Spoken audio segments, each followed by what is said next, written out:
আসসালামু আলাইকুম সবাইকে সবাইকে স্বাগতম ওয়াইস পয়েন্ট একাডেমিতে। আজকে আমরা দেখব নবম শ্রেণীর স্বাস্থ্য সুরক্ষা অধ্যায় নাম্বার 2 এর পৃষ্ঠা নাম্বার 26 ছকের সমাধান। ছকটি পূরণ করার আগে আমরা দেখে আসি আমাদের জন্য কি কি ইনস্ট্রাকশন দেওয়া হয়েছে। এই অভিজ্ঞতায় স্বাস্থ্যসেবা বিষয়ে খুদে সমাজসেবী কর্মী হয়ে ওঠার জন্য আমরা বিভিন্ন কার্যক্রমে অংশগ্রহণ করেছি। আচ্ছা, আমাদের এই অভিজ্ঞতায় আমরা খুদে সমাজসেবী কর্মী হয়ে ওঠার জন্য আমরা কি করেছি, বিভিন্ন ধরনের কার্যক্রমে অংশগ্রহণ করেছি। স্বাস্থ্যসেবা সংক্রান্ত বিভিন্ন বিষয়ে জ্ঞান ও অভিজ্ঞতা অর্জন করে নিজেদের ভূমিকা সম্পর্কে সচেতন হয়ে এবং অন্যের সচেতন করার জন্য পরিকল্পনাও তৈরি করেছি। আচ্ছা, স্বাস্থ্য সংক্রান্ত বিষয়গুলো সম্পর্কে আমরা নিজেরা জ্ঞান এবং অভিজ্ঞতা অর্জন করেছি নিজেরা, এবং আগে নিজেরা সচেতন হয়েছি এবং অন্যদেরকে সচেতন সচেতন করার জন্য বিভিন্ন ধরনের পরিকল্পনা তৈরি করেছি। এবার এই পরিকল্পনা অনুযায়ী কাজ করার পালা। তাহলেই আমরা খুদে সমাজসেবী হয়ে স্বাস্থ্য সুরক্ষা গুরুত্বপূর্ণ ভূমিকা রাখতে পারবো। আচ্ছা, যখন আমরা এই পরিকল্পনা অনুযায়ী কাজ করতে পারবো এবং আস্তে আস্তে যখন পরিকল্পনাগুলো বাস্তবায়ন করতে পারবো, তখন হচ্ছে আমরা খুদে সমাজসেবী হয়ে ওঠার জন্য ভূমিকা রাখতে পারবো। গুরুত্বপূর্ণ মানে স্বাস্থ্য সুরক্ষা একটা গুরুত্বপূর্ণ ভূমিকা রাখতে পারবো। আমাদের পরিকল্পনা অনুযায়ী কাজগুলো সারা বছর ধরে চর্চা করব এবং অপর পৃষ্ঠায় খুদে সমাজসেবী কর্মী হিসেবে আমার কাজ ছকে লিখে রাখবো। আচ্ছা, আমরা যে পরিকল্পনা সে অনুযায়ী আমরা সারা বছর ধরে চর্চা করব এবং হচ্ছে কি খুদে সমাজসেবী কর্মী হিসেবে আমার কাজ, এগুলো হচ্ছে আমরা ছকে লিখে রাখবো। শিক্ষককে নির্দেশনা অনুযায়ী নির্দিষ্ট সময় পর পর নিজ থেকে শিক্ষককে দেখিয়ে নিব। আচ্ছা, আর এই ছকগুলো আমরা যখন একটা যেহেতু সারা বছর ধরে চর্চা করব, আর হচ্ছে এগুলো যখন আমরা নির্দেশনা অনুযায়ী লিখে রাখবো, সেটা হচ্ছে আমাদের শিক্ষককে নির্দিষ্ট সময় পর পর দেখিয়ে নিব যে কোথায় মানে একটু ঠিক করা লাগবে বা কিভাবে কাজগুলো একটু ইমপ্রুভ করা যায় সেই বিষয়গুলো নিয়ে। চলো ছকটা করে ফেলি আমরা। খুদে সমাজ সমাজ সমাজ খুদে সমাজের কর্মী হিসেবে আমার কাজ। খুদে সমাজ কর্মী।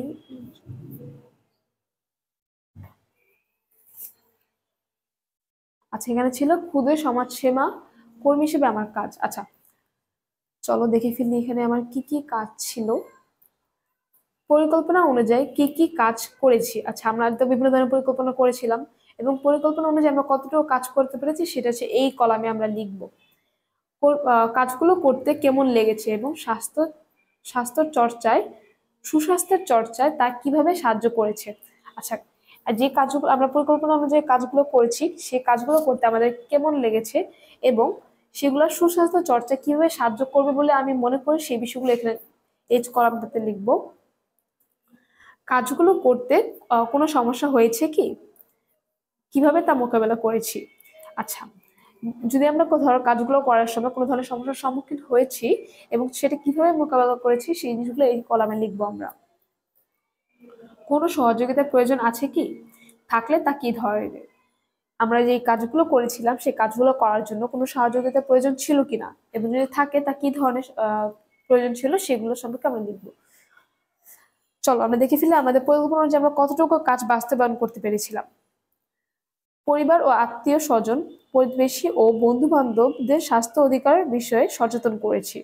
আচ্ছা, আমাদের পরিবার এবং আমাদের আত্মীয় স্বজন যারা আছে, মানে যারা ক্লোজ রিলেটিভ এবং আশেপাশে যারা থাকে প্রতিবেশী এবং আমাদের বন্ধু বান্ধব, সবাইকে আমরা কি করেছি, স্বাস্থ্য অধিকার বিষয়ে সচেতন করেছি। স্কুলে স্বাস্থ্য অধিকার বিষয়ে আলোচনা সভায় বক্তব্য উপস্থাপন করেছি। আচ্ছা, স্কুলে স্বাস্থ্য অধিকার বিষয়ে একটা সভা হয়েছিল, যেখানে আমি একটা বক্তব্য উপস্থাপন করেছিলাম এবং বক্তব্যে কি কি বলেছিলাম সেগুলো সম্পর্কে তুমি একটু ডিটেলসে বলতে পারো যে স্বাস্থ্য অধিকার চর্চা জিনিসটা কি, সুস্বাস্থ্য অধিকার মানে আমাদের স্বাস্থ্য অধিকার কি, বিষয়টা কি, এবং বিষয় যেমন আমাদের স্বাস্থ্য অধিকারের মধ্যে কি কি পড়ে এবং আমরা স্বাস্থ্য অধিকার কেন চর্চা করব এবং যারা চর্চা করে তাদের কি সুফল এবং যারা করে না তাদের কি কুফল, এগুলা পার্থক্য অনুসারে আমরা সুন্দর করে বক্তব্য উপস্থাপন করেছিলাম যেন সবাই সচেতন হতে পারে এবং তা আগ্রহ বোধ করে। স্বাস্থ্য সুরক্ষা অধিকার বিষয়ে লিফলেট তৈরি করেছি। আচ্ছা, আমাদের স্বাস্থ্য সুরক্ষা অধিকার বিষয়ে বিভিন্ন লিফলেট তৈরি করেছিলাম। র্যালিতে অংশগ্রহণ করেছি এবং লিফলেট বিতরণ করেছি। আচ্ছা, বিভিন্ন ধরনের র্যালিতে আমরা অংশগ্রহণ করেছিলাম এবং লিফলেট বিতরণ করেছি মানুষকে সচেতন করার জন্য। সামাজিক যোগাযোগ মাধ্যমে স্বাস্থ্য অধিকার নিয়ে সচেতনতামূলক পোস্ট দিয়েছি। আচ্ছা, সামাজিক যে যোগাযোগ মাধ্যম আছে যেমন ফেসবুক, ইউটিউব, তারপরে তোমার ইনস্টা, এই বিষয়ে এই যোগাযোগ মাধ্যমগুলোতে আমরা হচ্ছে আমাদের সচেতন স্বাস্থ্য অধিকার নিয়ে একটা সচেতনমূলক একটা পোস্ট করেছিলাম, যেন আমাদের আশেপাশে যারা থাকে, মানে ফেসবুকে যাই মানুষগুলা বা ইউটিউবে বা তোমার ইনস্টায়, লিঙ্কডইন, এগুলোতে যে মানুষগুলো থাকে তারা এই জিনিসগুলো সম্পর্কে জানতে পারে এবং সচেতন হতে পারে। আচ্ছা, এই কাজগুলো করতে আমার কেমন লেগেছে এবং এটা আমাদের মানে কাজগুলো আমাদের কতটুকু এই সুস্বাস্থ্য চর্চার ক্ষেত্রে কতটুকু সাহায্য করবে বলে আমি মনে করি সেই বিষয়গুলো এখানে লিখবো। কাজগুলো করতে আমার অনেক ভালো লেগেছে, যেহেতু এটা আমার পরিকল্পনা অনুযায়ী কাজটা ছিল, অবশ্যই সেই কাজগুলো করতে আমার অনেক ভালো লাগবে। এর ফলে আমি আমার পরিবার, আত্মীয় স্বজন, প্রতিবেশী, বন্ধু বান্ধব ও অন্যান্য স্বাস্থ্য অধিকার বিষয়ে সচেতন করতে পেরেছি। আচ্ছা, এটা আমি কিভাবে, মানে আমি মনে করি যে এটা সুস্বাস্থ্য চর্চায় সাহায্য করবে কিভাবে, কারণ আমি আমার আশেপাশে যে মানুষগুলো আছে, পরিবার, আত্মীয় স্বজন, প্রতিবেশী, বন্ধু বান্ধব এবং অন্যান্য যারা আছে তাদের সবাইকে আমি কি করতে পেরেছি, সবাইকে এই অধিকার বিষয়ে সচেতন করতে পেরেছি। র্যালি ও লিফলেট বিতরণের মাধ্যমে আশেপাশে মানুষের মাঝে স্বাস্থ্য অধিকার বিষয়ে সচেতন সচেতনতা করতে পেরেছি বলে আমার অত্যন্ত ভালো লেগেছে। আচ্ছা, র্যালিতে যে অংশগ্রহণ করেছিলাম, সেই র্যালিতে বিভিন্ন লিফলেট বিতরণ করেছিলাম, যার মাধ্যমে আশেপাশে যে মানুষগুলো আছে তারা হচ্ছে কি তাদেরকে স্বাস্থ্য অধিকার বিষয়ে সচেতন করতে পেরেছি, জানাতে পেরেছি, এবং তারা এই সচেতন হবে বলে আমার ধারণায় আমার খুব ভালো লেগেছে। মানে তাদেরকে সচেতন করতে পারা এবং তারা সচেতন হবে বলে আমার যে পরিকল্পনা ছিল সেই পরিকল্পনা সাকসেস হয়েছে বলে আমি মানে আমার অত্যন্ত ভালো লেগেছে। তারপরে দেখি এই কাজগুলো করতে কোনো ধরনের সমস্যা হয়েছে কিনা, আর যদি হয়ে থাকে সেগুলো কিভাবে মোকাবেলা করেছি।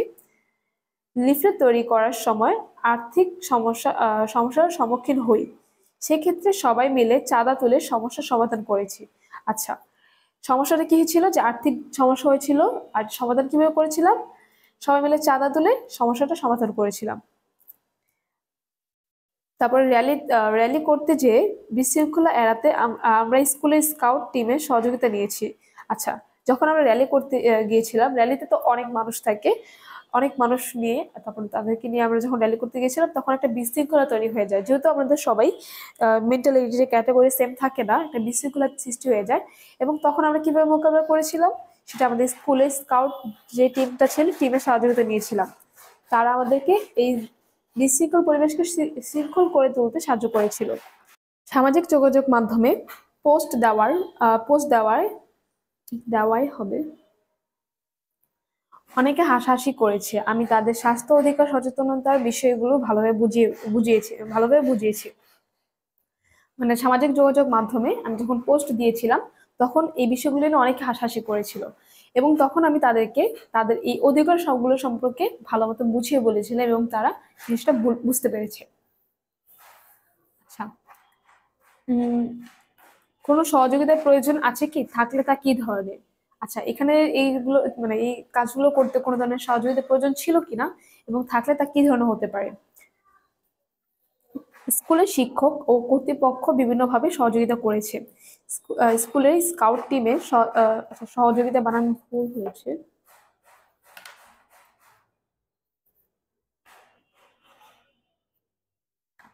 আচ্ছা, স্কুলের স্কাউট টিমের সহযোগিতায় আমরা র্যালিতে বিশৃঙ্খল নিয়ন্ত্রণ করতে পেরেছি। স্থানীয় প্রশাসনের সহযোগিতা পেলে আমাদের র্যালি আরো ভালো হতো।